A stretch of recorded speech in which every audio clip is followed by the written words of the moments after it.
Morning. I actually got a great night's sleep last night because I'm a baseball fan.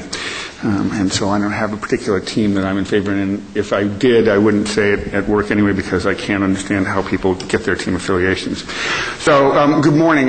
Today I'm actually, even though I run the new media business at Yale, I'm actually going to talk about the broader implications of performance on Yale as an overall directory publisher in the UK because, as Donat said, at the end of the day, the print and online products are inextricably bound up together, and ultimately we're going to wind up selling them in combinations together.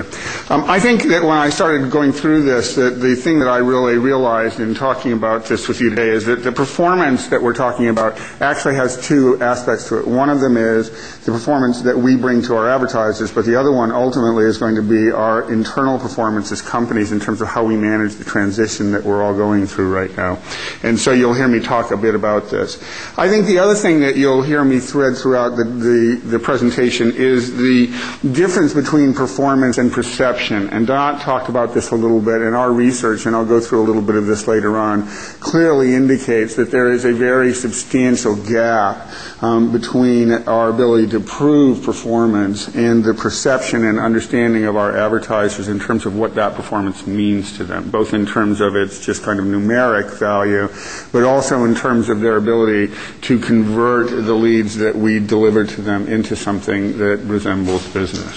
So you'll notice that I have a somewhat controversial title, as my colleague Phil Smalloon pointed out to me yesterday, and I chose it purposely because I think that we really are at this point in a kind of post-print landscape in the sense that while the print publishing activities that we're all engaged in are a very important part of our business and a very rich source of leads, where we're all headed or at already is really in a cross-media, media-neutral landscape that is only partly part of the print world.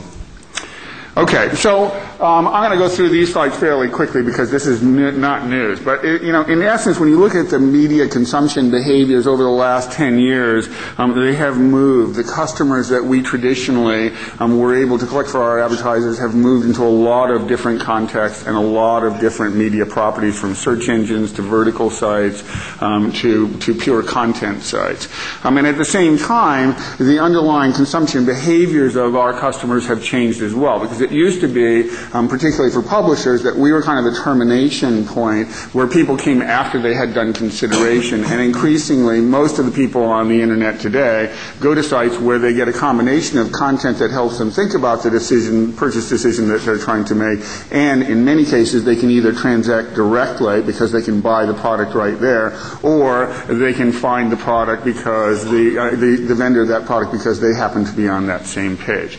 And this has very significant implications for us because basically if you look at traditional media, essentially what you see is that all the businesses that we were in, whether they're directly publishing newspapers or direct marketing, direct mail in local marketplaces, really were turnkey businesses that were organized around our ability to basically control the distribution footprint, control the messaging, control the creative, and sell it to the advertisers as a single unified package. And it worked very well while we held physical control of the media, and it began to get diffused as people moved on to the net. And so the models that have worked extremely well for us over the past 50 years don't bear much relationship to what's going on in terms of our need to follow those users and that usage online, and our advertisers' needs to follow those users and usage online.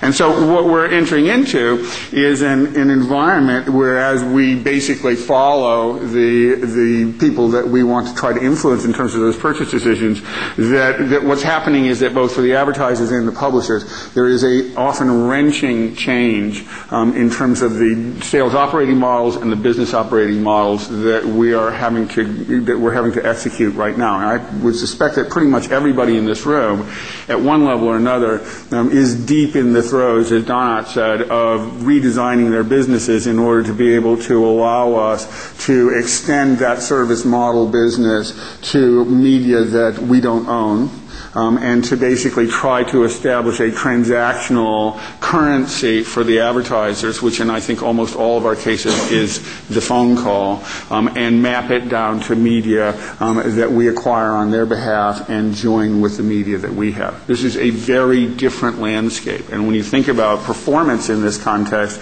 it clearly raises the issue of the performance of the media that we are acquiring or that we are generating for those advertisers, its performance in terms of its ability to yield leads for the advertisers, and also our performance as businesses in terms of our ability to basically manage that transition and also manage the cost side of it and the sales operating model and contact side of the business in a way that allows us to still make a profit. It's a big challenge, and I think that it is, if you don't think it is, you need to rethink it, because it is really a very serious challenge for companies that have grown up in a very comfortable world where all they had to do was continuously improve what they did.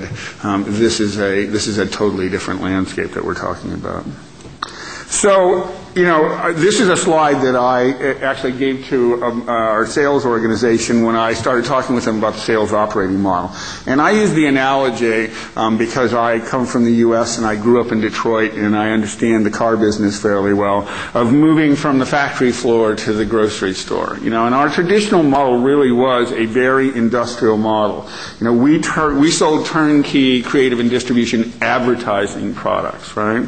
And they really were what I call a meal plan purchase model. You basically got the whole package. You bought it once a year. We industrialized the sales model into a canvas model where we'd send an army into a town for 4 weeks, do the drive-by to the advertisers and move on. And it was a very fixed-priced annual contract model year type of model. It was a very industrial model, and it worked really well as long as you controlled all of the elements of the value chain, right? You controlled the distribution, you controlled the creative, and you controlled the sales force, right? Presentation part of the product to our advertisers as part of that turnkey system. In the future, for a variety of reasons, it's probably not smart for us to do that. We probably don't need to do that, and there's probably a fairly reasonable amount of revenue and profit in basically specializing in those presentation products. The key point is that in the model that we're moving into and the advertisers are moving into is that it is really an ingredient and attribute-based product. It is not let me tell you about the product that I have. It is a